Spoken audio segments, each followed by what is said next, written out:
চলো আজকে একটু কচুরলতি করার ইচ্ছা হয়েছে। অনেক বছর আগে একবার করেছিলাম।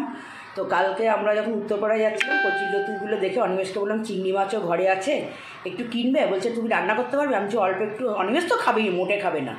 তো আমার মানে বাঙালদের রান্না সুন্দর করে দিলে আমি খেতে পারি। তো আজকে আমি নিজে ট্রাই করব। কচুরলতিটা অলরেডি ভাপিয়ে রেখে দিয়েছি, ভালো করে ছাড়িয়ে ভাপিয়ে রেখে দিয়েছি। এটা তোমাদের এটা আর দেখার কিছু নেই।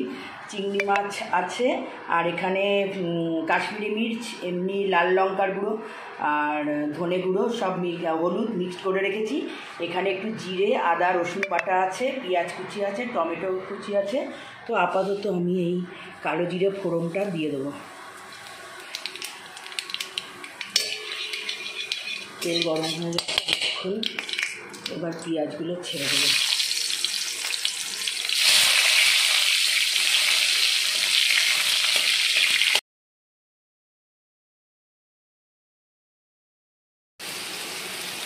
দেখো চিংড়ি মাছ, পেঁয়াজটা অল্প ভেজে চিংড়ি মাছটা দিয়ে দিয়েছি।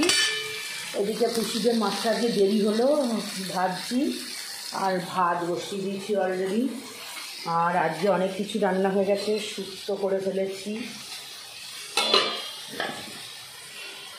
পার্শে মাছের ঝাল, কালকে আলু পটল দিয়ে আলু আর কুমড়ো দিয়ে তরকারি করেছিলাম, রয়ে যাচ্ছে। লাল শাক বড়ি দিয়ে পোস্ত দিয়ে ভাজা করেছি। তো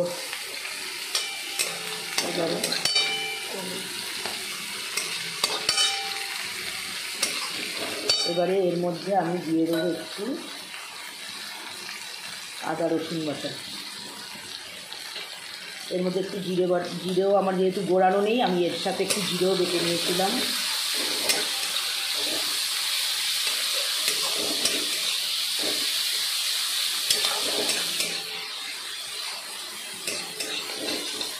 এবার এই মশলাটা দিয়ে দেবো। আমি একটু চিনি দিয়ে নিয়েছিলাম, তার মধ্যে মশলার মধ্যে একটু নুনও দিয়ে নিয়েছিলাম।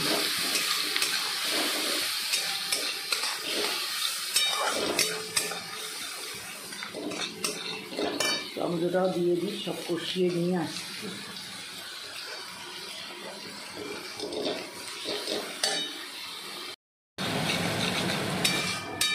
জলের এটা কষানো হয়ে গেছে, এটা বন্ধ করি না, শুনতে পাই। এটা কষানো হয়ে গেছে, এবারে কচুরলতিগুলো দিয়ে দেবো।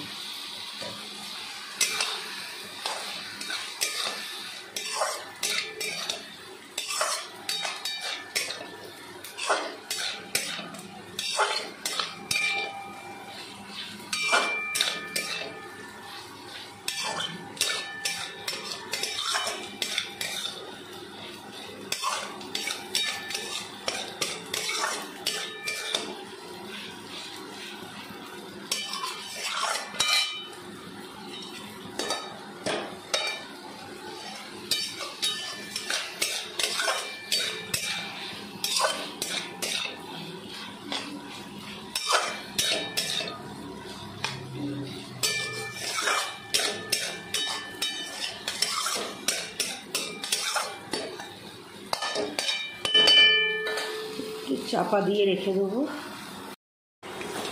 চলো আমার রেডি হয়ে গেছে চিংড়ি কচুরলতি।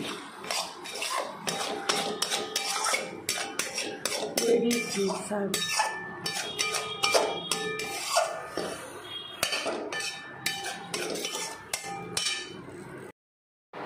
চলো ফার্স্ট টাইম বানালাম, মনে হয় কোনো একটা সময় ওয়ান্স অ্যাপন এ টাইম আমি যখন বজবজে ছিলাম তখন একবার বানিয়েছিলাম। তো আজকে আমি বানালাম চিংড়ি কচুরলতি, দেখবো কেমন হয়েছে।